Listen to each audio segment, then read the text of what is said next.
2023 yang berada di Tilok SMP Negeri 3 Purwosari.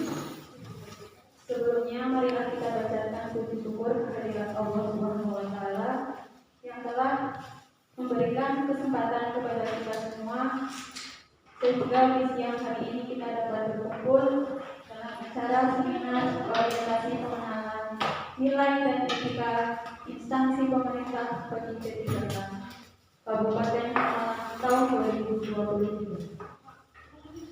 Salawat serta salam senantiasa kita curahkan kepada Nabi besar Nabi Muhammad SAW. Semoga kita semua termasuk hambanya yang mendapat syafaat di yaumil akhir. Amin amin ya rabbal alamin. Baik, pada kesempatan kali ini saya akan memaparkan laporan orientasi instansi pemerintah bagi P3K Dinas Pendidikan, Kebudayaan dan Kebudayaan Provinsi Jawa Tengah tahun 2023. Sebelum saya menjelaskan paparan materi, perkenalkan saya untuk memperkenalkan diri. Saya sendiri bernama Muhammad Tunisha dengan NIK 1992 0507 2022 21 2019. Jabatan saya di sini sebagai guru mapel bahasa Indonesia. Kemudian tempat mengajar saya di instansi SMP 3 Purwosari. Alamat saya sendiri di Purwosari. Nah, kita masuk ke dalam latar belakang laporan di sini. Ada maksud dan tujuan, di mana maksudnya dari laporan orientasi ini yaitu memberikan informasi pelaksanaan kegiatan orientasi pengenalan nilai dan etika instansi pemerintah bagi P3K Dinas Pendidikan dan Kebudayaan Kabupaten Pemalang Provinsi Jawa Tengah tahun 2023. Sedangkan untuk tujuannya yaitu mewujudkan kompetensitas aparatur sipil negara P3K yang profesional, berkualitas, serta memiliki integritas tinggi, berdikari, boten korupsi, boten ngapusi. Nah, kita masuk ke dalam rencana hasil kerja tahunan. Di sini saya bagi menjadi dua, ada tujuan serta rencana hasil kerja pimpinan. Di mana tujuan SMP Negeri 3 Purwosari sendiri ada 5. Yang pertama, mewujudkan komitmen SMP Negeri 3 Purwosari berprestasi maju dengan sistem dan kultur berdasarkan hukum, sosial, etik, dan religius. Tujuan yang kedua yaitu menciptakan sekolah bercitra disiplin, bersikap anti pekat, berspirit belajar dan rasa bahagia. Yang ketiga, menumbuhkan produktivitas dan integritas personal di dalam komitmen organisasi. Yang keempat, memiliki sarana prasarana pendidikan yang baik, modern dan cukup. Tujuan yang kelima, memiliki tenaga guru, staf TU, dan penjaga yang kompeten dan berdaya saing tinggi. Sedangkan untuk rencana hasil kerja pimpinan, di sini ada 5. Yang pertama, membentuk tim pengembang sekolah atau yang disingkat TPS. Yang kedua, menganalisis program pada RKJM yang menjadi skala prioritas pada tahun yang bersangkutan. Yang ketiga, melaksanakan program di tahun bersangkutan. Yang keempat, menyetujui melalui rapat dewan pendidikan setelah memperhatikan pertimbangan dari komite sekolah dan disahkan oleh Dinas Pendidikan Kabupaten.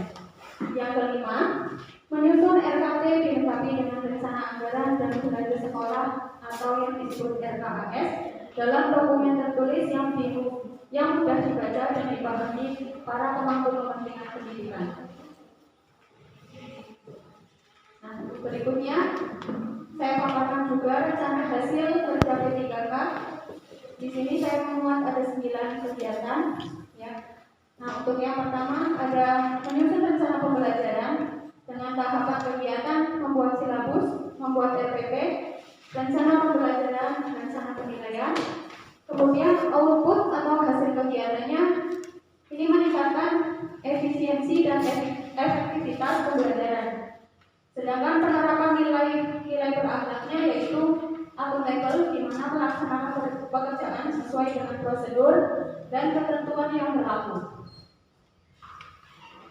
Yang kemudian kegiatan yang kedua yaitu melaksanakan pembelajaran dan bimbingan. Dalam tahapan kegiatannya, saya melakukan tahap berdoa, absensi, ice breathing, literasi, kemudian pemaparan materi. Di sini saya salah satu contoh yang saya sertakan, peserta didik menganalisis berita yang termuat di koran berdasarkan kebahasaannya. Karena dengan media koran sudah didapat, ya, jadi saya menggunakan media koran. Kemudian dilakukan juga tanya jawab, penugasan, serta penutup. Untuk output atau hasil kegiatan itu menciptakan situasi belajar yang optimal dengan memfasilitasi, membimbing, dan melatih peserta didik. Untuk penerapan nilainya di sini akuntabel, di mana melaksanakan tugas dengan jujur, bertanggung jawab, cermat, disiplin, dan berintegritas tinggi. Untuk kegiatan yang ketiga, ada evaluasi proses dan hasil belajar, di mana tahapan kegiatannya ada pendalaman materi, pemberian soal latihan, pemberian soal tes, serta evaluasi hasil tes. Untuk output atau hasil kegiatannya, mendapatkan umpan balik kegiatan pembelajaran.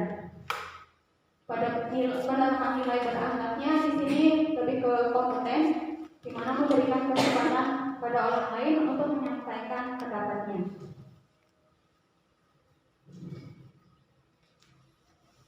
Untuk rencana kegiatan yang keempat, yaitu ada inovasi pembelajaran. Untuk tahapan kegiatannya memahami kondisi peserta didik. Karena di sini terkadang saya sendiri untuk memberikan petugas yang melalui internet itu masih banyak kendala. Banyak sekali alasan dari peserta didik yang menolak untuk mengerjakan tugas melalui online. Ya, karena ada yang alasannya tidak ada sinyal, tidak ada kuota, dan lain-lain. Kemudian menggunakan media pembelajaran dari koran, tadi salah satunya ini ya, menggunakan media dari koran untuk dianalisis berdasarkan unsur kebahasaannya dalam teks berita. Kemudian di sini hasil atau outputnya meningkatkan efisiensi dan efektivitas pembelajaran, sedangkan penerapan nilai-nilai berakhlaknya ada kompeten, yaitu mengevaluasi peningkatan kinerja diri, menyelesaikan masalah secara komprehensif dan tuntas. Untuk kegiatan yang kelima, proyek profil belajar Pancasila. Di sini saya melakukan tahapan kegiatan membiasakan berdoa sebelum melakukan kegiatan. Jadi seperti di kehidupan biasa gitu ya, mau makan saja ada doanya, mau tidur pun sama. Jadi semua kegiatan harus diawali dengan doa. Kemudian ada tadarus Al-Quran di juz 30. Kemudian mengiakan kegiatan literasi, dan yang berikutnya melakukan kegiatan kebersihan kelas dengan tiket kelas. Untuk hasil atau output, di sini meningkatkan pemahaman siswa tentang penerapan pembelajaran di kehidupan sehari-hari. Jadi contohnya untuk penerapan membaca doa sebelum melakukan kegiatan. Kemudian penerapan nilai-nilai berakhlaknya di sini ada adaptif, menyesuaikan diri, kemudian beradaptasi dengan dinamika perubahan lingkungan, menguasai dinamika perkembangan teknologi. Untuk kegiatan yang keenam, mengikuti kegiatan MGMP. Di sini untuk tahapan kegiatannya hadir setiap ada undangan, kemudian pembahasan permasalahan yang dihadapi dalam pelaksanaan tugas. Untuk hasil atau outputnya, meningkatkan kapasitas dan profesionalitas guru, memecahkan permasalahan yang dihadapi dalam pelaksanaan pembelajaran. Kemudian untuk penerapan nilai-nilai berakhlaknya di sini ada harmonis, menjaga hubungan yang baik dengan rekan kerja, atasan, bawahan, dan stakeholder. Berikutnya untuk kegiatan yang ketujuh, melaksanakan tugas tambahan. Saya tugas tambahan di sini sebagai wali kelas memberikan pembinaan ekstrakurikuler pramuka. Kemudian hasil atau outputnya meningkatkan efisiensi dan efektivitas kegiatan sekolah. Untuk penerapan nilai-nilainya, membangun komunikasi yang efektif dalam berkoordinasi dengan tim kerja. Di sini berkaitan dengan harmonis dan kolaborasi. Untuk kegiatan yang ke-8, melaksanakan tugas lainnya. Di sini saya menjadi pembina upacara, yang karena di sini terjadwal semua guru mendapat tugas menjadi pembina upacara. Kemudian yang kedua, mengikuti upacara bendera dan hari besar. Kemudian untuk hasil atau outputnya meningkatkan efisiensi dan efektivitas kegiatan sekolah pada umumnya. Untuk penerapan nilai-nilai berakhlaknya, di sini ada aktif, yaitu menyampaikan ide dan gagasan untuk kemajuan instansi dengan berani. Untuk yang ke-9, mengikuti diklat Merdeka Mengajar. Di sini mengikuti diklat pada setiap ada kesempatan sesuai tugas. Untuk hasil atau outputnya, meningkatkan kualitas diri sebagai pendidik, serta penerapan nilai berakhlaknya adalah loyal, di mana memberikan solusi atau informasi sesuai kewenangan kita. Nah, demikian presentasi dari saya. Mohon maaf bila ada kesalahan, barangkali ada tanggapan dari Bapak Mentor.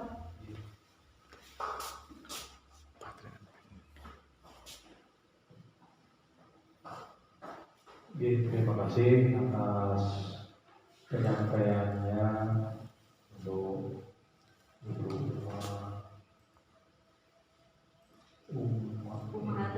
Umahatun Nisa. Sudah bercakap sekedar intermezzo. Saya protes di ucapan terima kasih itu nggak ada saya ya.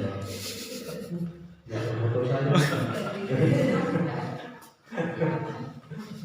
Biar orang sebenarnya. Terima kasih untuk Ibu Uma yang telah melaporkan pada dasarnya ya, semua Bapak dan Ibu yang presentasi hari ini lebih baik. Hanya untuk materi yang disampaikan oleh Ibu Uma itu ada kritik sedikit ya, masih perlu pengembangan inovatif di bentuk laporannya itu. Saya kira untuk materi bahasa Indonesia bahasa Indonesia itu sangat banyak Bapak Ibu.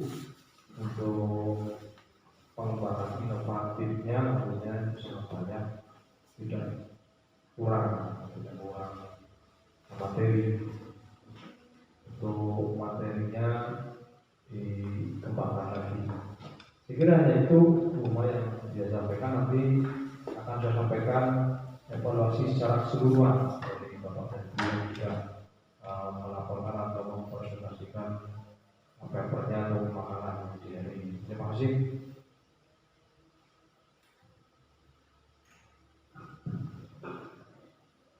Baik, terima kasih atas tanggapannya dari Bapak Mentor. Jadi sekian presentasi dari saya. Mohon maaf apabila ada kesalahan kata. Saya akhiri bila kita taufiq wal hidayah. Wassalamualaikum warahmatullahi wabarakatuh. Waalaikumsalam.